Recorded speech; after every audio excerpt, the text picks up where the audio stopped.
Assalamualaikum warahmatullahi wabarakatuh. Kami dari kelompok 2 akan mempresentasikan bahan analisis pola dan faktor interaksi desa dan kota. Perkenalkan, nama saya Prianda Weni. Perkenalkan, nama saya Salim Sika. Perkenalkan, nama saya Muhammad Abdul Rizky. Perkenalkan, nama saya Najwa Herisa. Saya Biasa Mati. Saya Prasetya. Di sini kita akan membahas beberapa poin penting. Yang pertama adalah pengertian desa, kota, serta interaksinya. Yang kedua menjelaskan pola dan faktor interaksi desa dan kota. Yang ketiga, dampak positif dan negatif dari interaksi desa dan kota. Yang keempat ada contoh dari interaksi desa dan kota. Pengertian desa. Desa yaitu suatu daerah yang letaknya jauh dari keramaian kota yang dihuni kelompok masyarakat di mana sebagian besar mata pencahariannya yaitu sebagai petani. Kemudian pengertian kota yaitu kawasan pemukiman yang secara fisik ditunjukkan oleh kumpulan rumah-rumah yang mendominasi tata ruangnya dan memiliki berbagai fasilitas untuk mendukung kehidupan negaranya secara mandiri. Yang ketiga, interaksi wilayah, yaitu hubungan timbal balik yang saling mempengaruhi antara dua wilayah atau lebih yang dapat menghasilkan gejala, tampakan, dan permasalahan baru secara langsung maupun tidak langsung sebagai contoh antara kota dan desa. Nah, selanjutnya ada pola dan faktor interaksi desa ke kota. Yaitu interaksi wilayah adalah hubungan timbal balik yang saling mempengaruhi antara dua wilayah atau lebih yang dapat melahirkan gejala, penampakan, dan permasalahan baru secara langsung maupun tidak langsung sebagai contoh antara kota dan desa. Yaitu ada 3 prinsip pokok. Yang pertama adalah hubungan timbal balik terjadi antara dua wilayah atau lebih. Yang kedua, hubungan timbal balik mengakibatkan proses pergerakan. Yang ketiga, hubungan timbal balik menimbulkan gejala, penampakan, dan permasalahan baru yang bersifat positif dan negatif. Selanjutnya, teori yang digunakan untuk menganalisis dan meramal pola interaksi antar desa kota. Yang pertama ada teori gravitasi, yaitu apabila ada wilayah yang berdekatan, maka besar tarik menarik kedua wilayah tersebut. Berdasarkan teori ini, besar interaksi kedua wilayah sebanding dengan jumlah penduduk dua wilayah dan berbalik terbalik dengan cara jarak antar dua wilayah tersebut. Yang kedua ada teori titik henti, adalah hasil modifikasi yang dikemukakan oleh William Jareli untuk menentukan pusat perdagangan antar dua kota. Dan yang ketiga ada teori potensi penduduk pada dasarnya menunjukkan kekuatan potensi aliran untuk tiap-tiap tempat. Nilai potensi penduduk suatu wilayah digambarkan dengan isopet. Dan yang terakhir ada teori grafik dikemukakan oleh K.J. Kansky yang menggunakan jaringan transportasi atau jalan sebagai penutupnya. Selanjutnya adalah faktor-faktor interaksi desa dan kota. Nah, menurut Edward Umar ini ada 3 faktor penyebabnya nih. Yang pertama itu adanya wilayah-wilayah yang saling melengkapi atau regional complementary. Seperti yang kita tahu, wilayah atau kota itu kan banyak banget ya. Nah, ada berbagai macam kelebihan dan kekurangan di sini, ada sumber dayanya, ada dari jasanya atau barangnya. Nah, itu karena dia punya kekurangan dan kelebihan itu, mereka itu jadi saling melengkapi gitu loh. Nah, itu yang dimaksudkan dengan regional complementary. Kalau yang kedua itu adanya kesempatan untuk berintervensi atau intervening opportunity.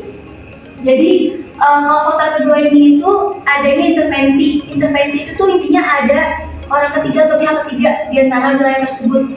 Itu. Nah, kalau misalkan yang ketiga ini adanya kemudahan transfer atau perpindahan barang dalam ruang atau spatial transfer ability.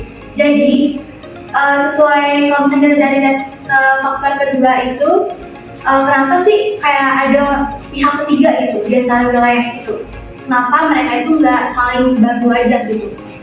Karena alasan itu adalah di faktor ketiga ini di spatial transfer ability. Jadi kemudahan perpindahan barang dalam ruang itu tuh sangat penting banget. Jadi kayak aksesibilitas yang lebih mudah, terus biaya yang lebih murah juga gitu. Itu sangat penting banget. Makanya itu adanya orang ketiga ini gitu. Ini kayak gini contohnya nih. Yang selanjutnya itu ada dampak positif dan negatif interaksi desa kota. Nah, dampak positifnya bagi desa itu meningkatnya cakrawala pengetahuan penduduk desa, masuknya teknologi tepat guna ke desa, meningkatkan produksi lahan dan berdampak meningkatnya pendapatan masyarakat. Yang ketiga, terjadi perubahan tata guna lahan yang menguntungkan. Dan yang terakhir, terjadinya perkembangan sarana prasarana transportasi penghubung desa dengan kota, sehingga desa tidak lagi terisolir. Nah, ini dampak negatif bagi desanya itu terjadinya penetrasi kebudayaan dari kota ke desa yang tidak sesuai dengan tradisi masyarakat pedesaan. Yang kedua, terjadinya perubahan tata guna lahan yang dapat menimbulkan kerusakan lingkungan. Yang ketiga, terjadinya kekurangan tenaga potensial di desa karena banyak yang berurbanisasi. Dan yang terakhir, kemungkinan banyaknya orang yang kembali ke desa dan menyebabkan semakin padatnya desa. Nah, selanjutnya itu ada bagi kotanya. Dampak positifnya bagi kota yaitu kemajuan bidang transportasi yang menghubungkan desa dengan kota, menyebabkan terpenuhinya kebutuhan bahan baku bagi proses produksi dan tenaga kerja, tersalurnya hasil produksi di wilayah pedesaan, dan yang terakhir masuknya penduduk dari berbagai daerah dan budaya, melanjutkan proses akulturasi antara berbagai budaya tersebut. Dampak negatifnya bagi kota yaitu munculnya daerah-daerah kumuh atau slum area akibat dari makin banyaknya pendatang. Yang kedua, tata ruang kota menjadi tidak ideal sebagai tata ruang kota yang dinamis. Yang ketiga, masuknya orang dari berbagai daerah dan budaya sangat potensial bagi munculnya konflik antar etnis. Di slide selanjutnya ada contoh dari interaksi antara desa dan kota. Interaksi antara desa dan kota merupakan keterkaitan intersektoral yang tercermin dalam arus orang, barang, jasa keuangan, dan informasi antara desa dan kota.